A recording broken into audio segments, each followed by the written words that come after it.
Pagi anak-anak, bagaimana kabar kalian hari ini? Apakah semua dalam keadaan sehat? Iya, baik.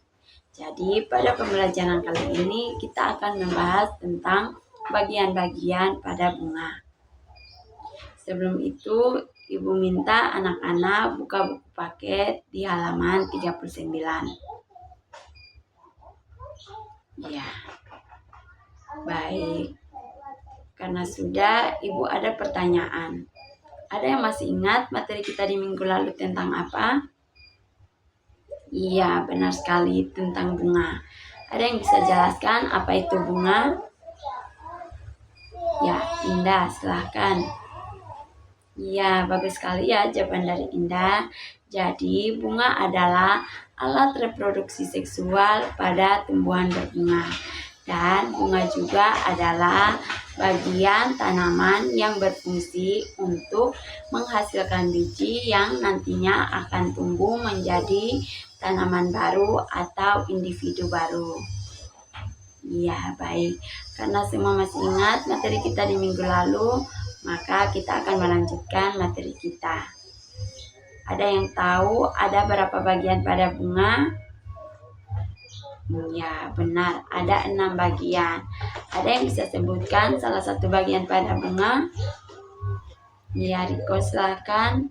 Iya, bagus sekali ya jawaban dari Riko. Jadi,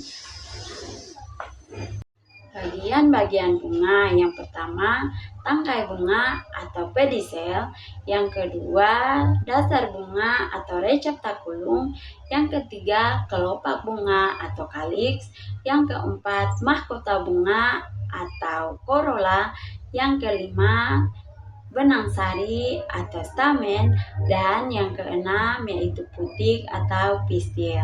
Nah, anak-anak, di sini Ibu akan menjelaskan bagian-bagian bunga dan fungsinya masing-masing.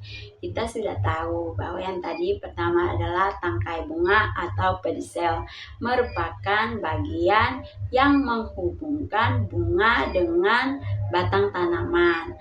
Berfungsi untuk apa, Ibu? Fungsinya untuk menopang bunga agar berdiri tegak serta mengangkut makanan dan air dari batang ke bunga. Yang kedua, dasar bunga atau receptakulum, merupakan bagian ujung tangkai yang melebar dan menjadi tempat menempelnya semua bagian bunga. Fungsinya untuk apa, Ibu? Berfungsi sebagai fondasi atau tempat duduk bagi kelopak, mahkota, benang sari, dan putik. Nah, anak-anak, jadi dasar bunga ini biasanya seperti fondasi pada sebuah rumah.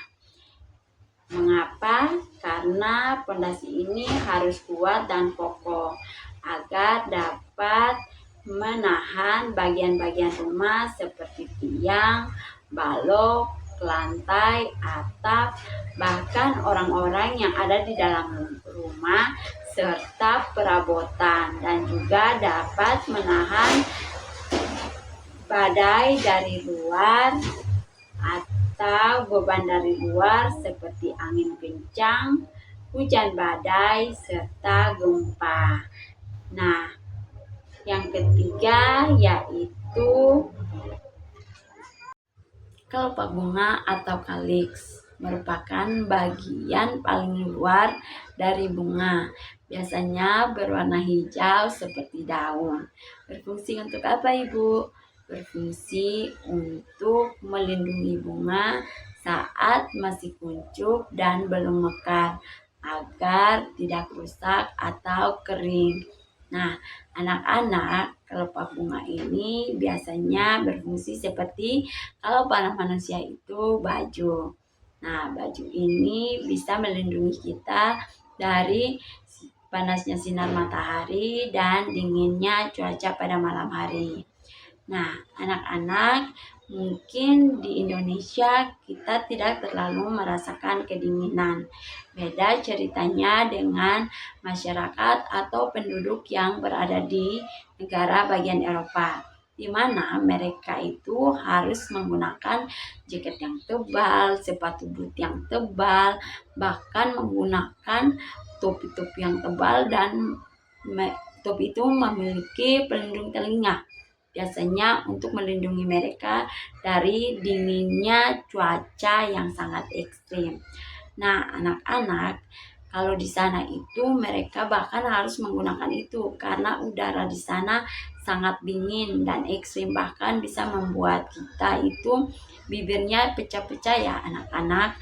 Jadi suhu mereka di sana itu bahkan bisa mencapai minus 5 derajat Celcius, di mana itu jika tidak menggunakan baju yang tebal atau jaket yang tebal, maka mereka bisa bahkan sampai menimbulkan kematian karena cuaca yang sangat dingin. Kalau kita di Indonesia, kita ini daerah tropis anak-anak, jadi kita di sini tidak terlalu merasakan yang namanya dingin sampai mencapai minus 5 derajat Celcius itu.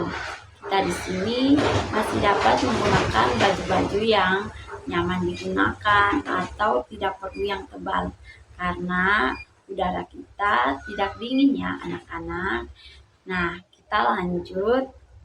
Mahkota bunga atau corolla merupakan bagian yang ada dalam kelopak, biasanya berwarna-warni cerah dan cantik, berfungsi untuk menarik perhatian serangga seperti lebah, kupu-kupu, atau burung agar datang dan membantu penyerbukan.